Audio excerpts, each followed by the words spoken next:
This.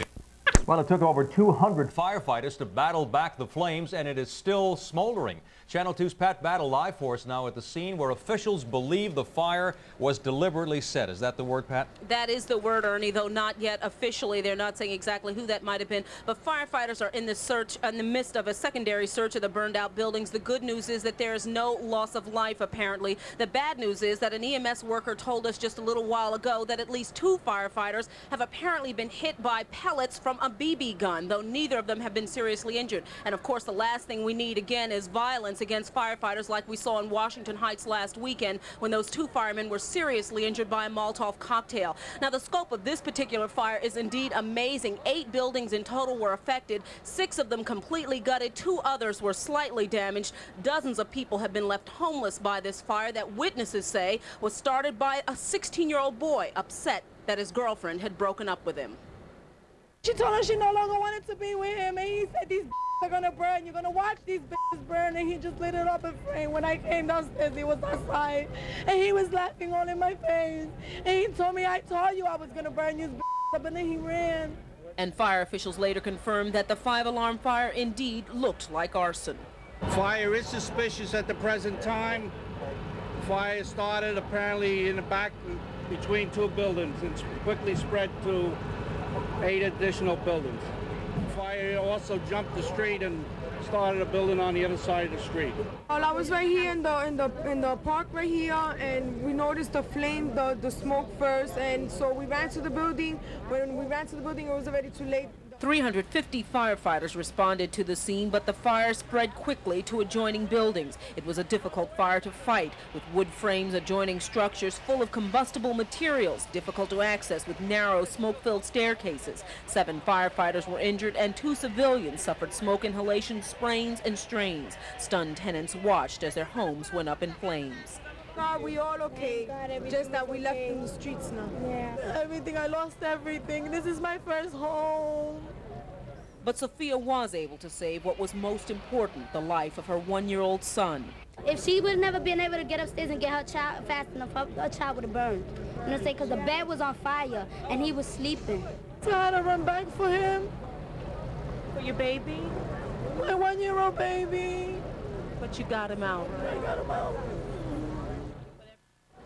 One thing tenants are very angry about, they say that garbage had been piling up in back of those buildings for months, everything from mattresses to wood, and they had pleaded with the landlord to get it out before there was a fire like the one here tonight. Now, the Red Cross is on the scene helping to find temporary shelter for those dozens of people left homeless. Again, 6 buildings completely gutted, 2 others damaged in this 5-alarm fire in the Williamsburg section of Brooklyn. I'm Pat Battle reporting live. Let's go back to you in the studio. Thank you, Pat.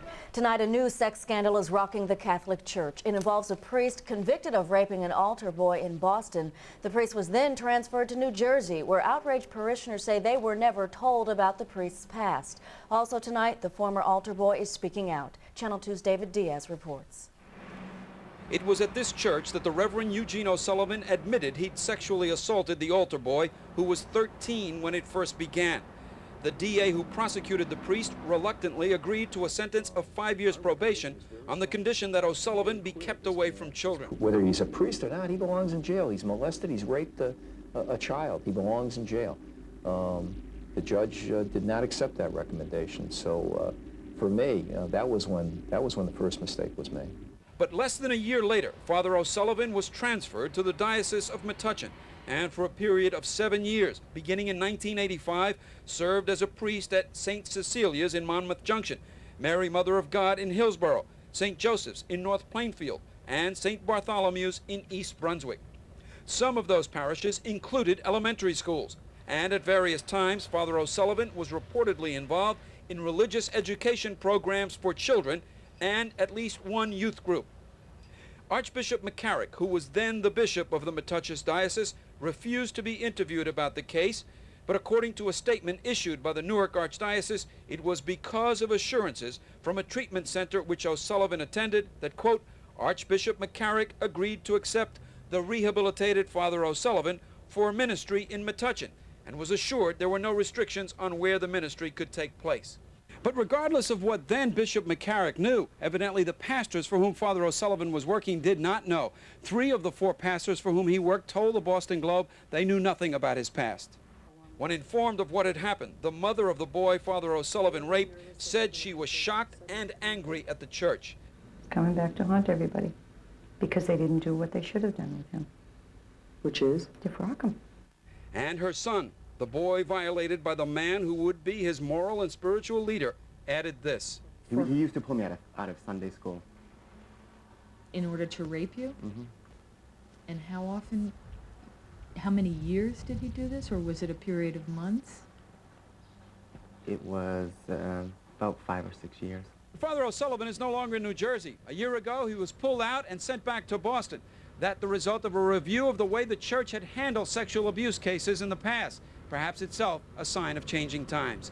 In New Jersey, David Diaz, Channel 2 News. Tonight, the Reverend Al Sharpton is demanding to know why he was not warned he was on a neo-Nazi hit list. Yesterday, the FBI in Los Angeles arrested 8 alleged white supremacists and confiscated dozens of high-powered automatic weapons and Nazi paraphernalia. The feds say the group wanted to start a race war by blowing up a black church in L.A. and assassinating L.A. police beating victim Rodney King, Louis Farrakhan, and Sharpton. Sharpton's angry that the FBI never told him he was marked for death. I think that no matter how I was mentioned, the fact that I've already been a target of assassination, I should have been contacted. But the FBI says the safety of Sharpton and the others on the list was never endangered. Ernie? Tonight, 2 Long Island teenagers are charged with spreading messages of neo-Nazi hate at their high school. 18-year-old Robert Ralston and 18-year-old Philip Argyros today pleaded not guilty to charges of criminal mischief. They're accused of painting swastikas and other anti-Semitic graffiti on the Comac High School athletic field on graduation day.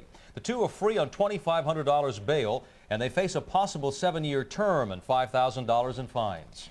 In Washington Heights tonight, a march for peace. It comes after a week after a motorcyclist was killed in a crash with a police car and the apparent revenge attack on a fire truck that followed. Channel 2's Lisa Councilman joins us with details. Lisa?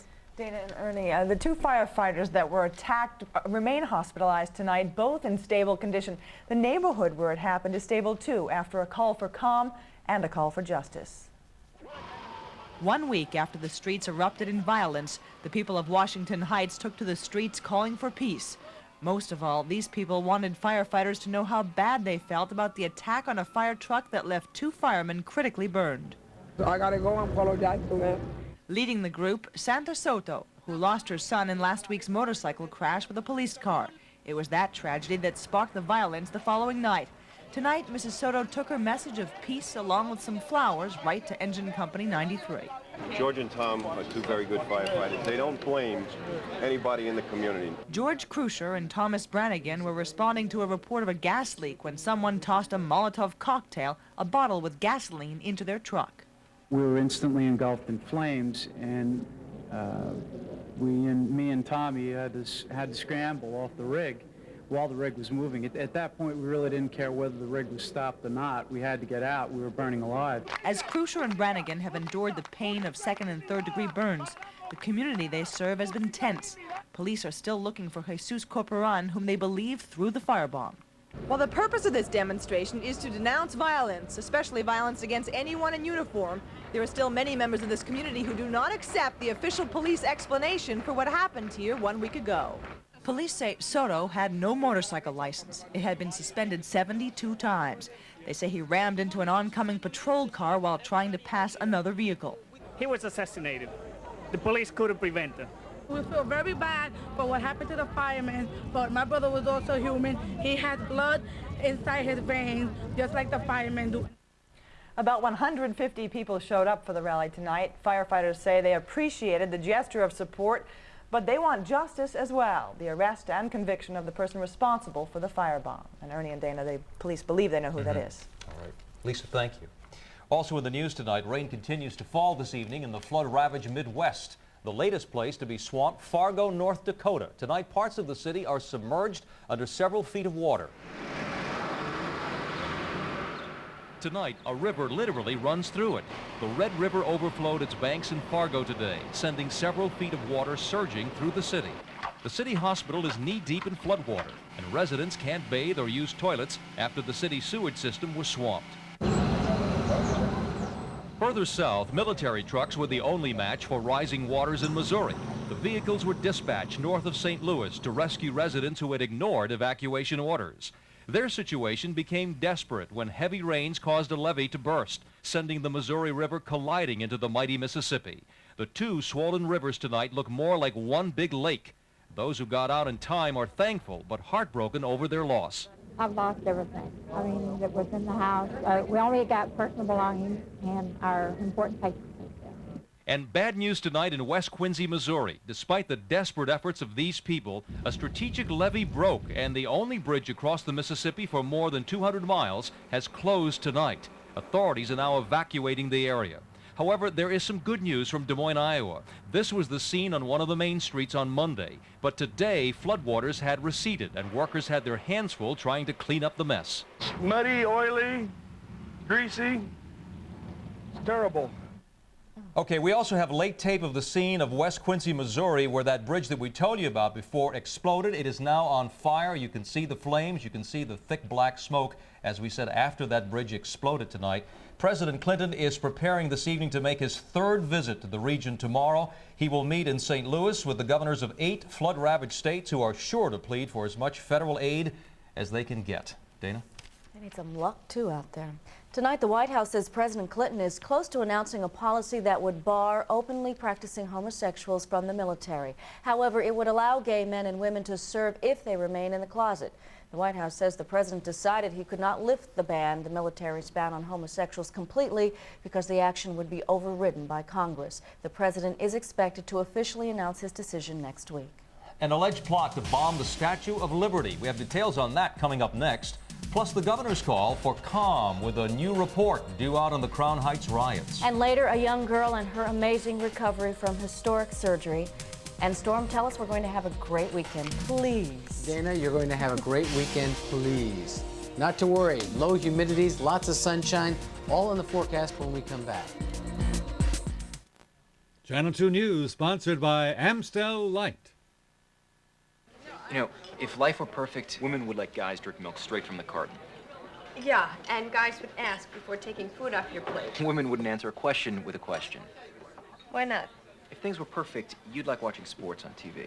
Yeah, and you'd let me hold the remote control. Wow. At least there's Amstel Light. It's only 95 calories. But it still has a real... A key suspect in the World Trade Center bombing reportedly did not make a move before getting the okay from a radical Muslim sheikh and Iranian intelligence agents. The New York Times, quoting a powerful Egyptian official, reports Mahmoud Abu Halima confessed to the bombing and said Sheikh Omar Abdel Rahman and Iran signed off on it.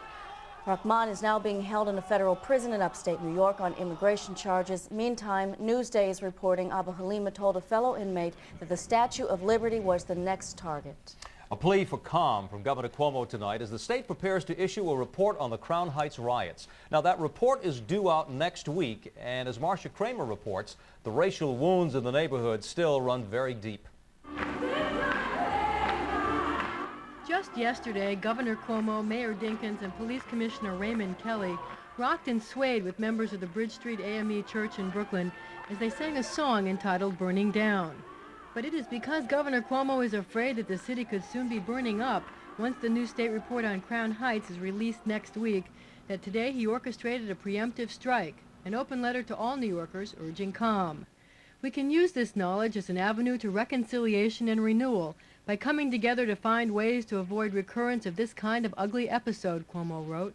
But Cuomo also took the extraordinary step of asking New Yorkers not to overreact to initial media reports. The first media accounts are almost sure not to be based on the kind of thorough review the report deserves, said Cuomo, asking fellow New Yorkers to do everything we can to avoid premature, provocative, and erroneous reactions. But Cuomo's task of keeping the peace is made more difficult by the raw wounds still felt in the Crown Heights Jewish community and the resentment that the killer or killers of Hasidic student Yankel Rosenbaum have not been found. Just today, members of the community placed a full-page ad in the New York Times to raise money for the community's civil damage suit against the city of New York. Rabbi Joseph Spielman is head of the Crown Heights Jewish Community Council, the group that placed the ad. Today he explained why the issue simply won't go away. Should it be politically expedient for City Hall to allow another minority to get beaten up, it'll happen. So it's not a matter of appeasement. It's a matter of making sure it'll never happen again. If I had waited 3 days and if there had been a white mob sacking Harlem, I'd have been impeached. And I've said never again. I said the buck stops at this desk. I am accountable. And when I said use the same words in Israel very recently, people said, well, this is the first time you've been that direct. Well, I've been direct before and I continue to be. There was another interesting development in the case today. Governor Cuomo, attempting to put some pressure on the federal government to take action, said he would have a copy of the report delivered immediately by hand to U.S. Attorney General Janet Reno. I'm Marcia Kramer, Channel 2 News. Coming up next tonight on this Friday night, Storm has that weekend forecast. And we're going to take a look at the space shuttle ready for a Saturday launch. We'll have details. You just passed a BMW 540i, and you know your Lexus GS can outcorner it. And you wonder if they know. Then you think to yourself, which is worse for them? You knowing how much more they paid, or them knowing how little you paid? Ask your New York, New Jersey, Connecticut Lexus dealer about the Lexus GS custom tailored lease. He'll know. Saturday, tango. Great. Bye. Dance. Dance. We are Bianca. And Benny. Master the passion of the tango. The cha-cha-cha. Bianca and I started on Broadway in 1950. Benny, we teach all levels. That was the original production of Coco Loco. No partner necessary. You'll be tangoing tomorrow. The 9X Yellow Pages. It's surprising what the ads can tell you. I taught all the stars. Benny. How much gasoline does your car waste? Dirty intake valves and fuel injectors can hurt your car's fuel economy. Over the average life of a car, that's precious gallons of wasted gasoline. But now there's new Formula Shell. All 3 grades reduce harmful engine deposits other gasolines can leave behind to help your car and your budget run at peak efficiency. Formula Shell, the cleanest reason yet to go with the world's best-selling gasoline. Shell, miles ahead.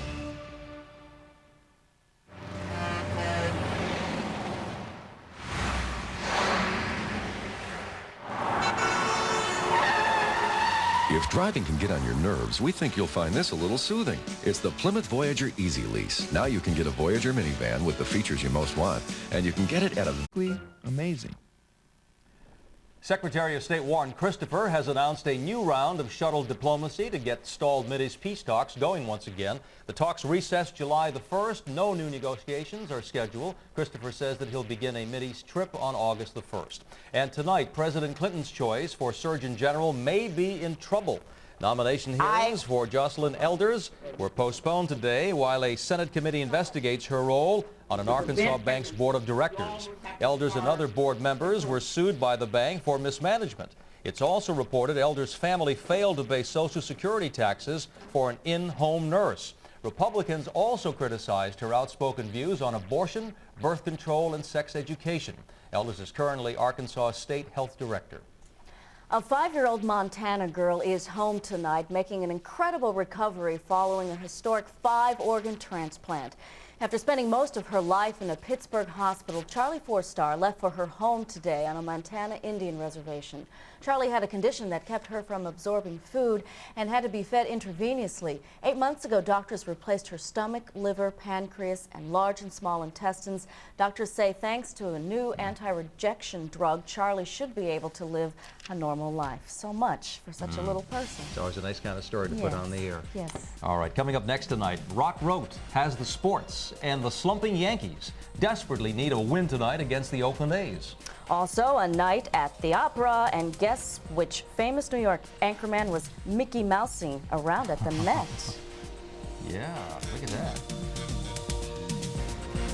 The Claridge Casino Hotel says, you'll like our winning ways. You'll like our winning smiles.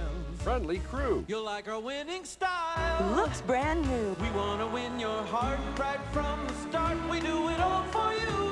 Yes, they do. From our great restaurants to a star-studded stage, the Claridge Casino Hotel, you'll like our winning ways. They want won me over. You like our winning ways. Claridge, because smaller is friendlier. Are you tired of being assigned hard-to-remember numbers by some phone company? Use your own number with the MCI card. That's a whole lot easier. I just put that on the ball bearings and that clears up the squeak? You're a genius. That's my mom.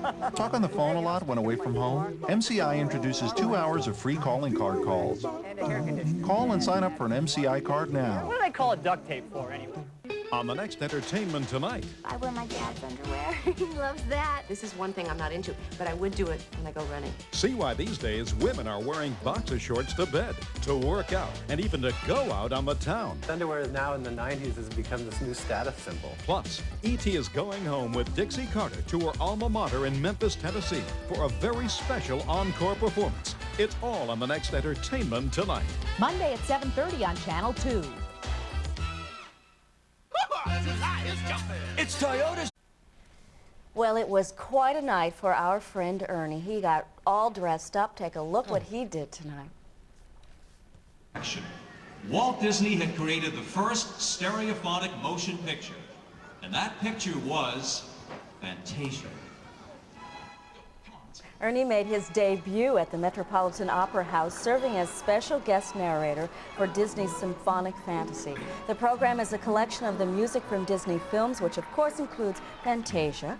Disney's Symphonic Fantasy continues at the Met through Sunday. Such a wonderful show. Looks great. Oh, You had families, a good time. I had a great time over there. It was terrific. Yes. Everybody should try to see it. We're going to go to the sports right now. You don't think I should say something about Goofy? I was waiting. That's right. The Opera House. Talk about hitting the big time, huh? Not bad, Ernie. All right. Well, let's talk about baseball now. You know the frustration has been building up in the Yankees these days. Fortunately, they took it out on the baseball tonight at the old stadium. Oakland pitcher 12-2. Elsewhere, the Royals topped the Toronto Blue Jays 7-3, so the Yankees now 1 game out of first place. In the 7th, Texas leading the Tigers. Orioles over the Twins tonight. A welcome back for Roger Clemens off the DH. DL, that is. Red Sox beat the Mariners. The Sox from Chicago topped the Brewers. Angels over the Tribe 2-1.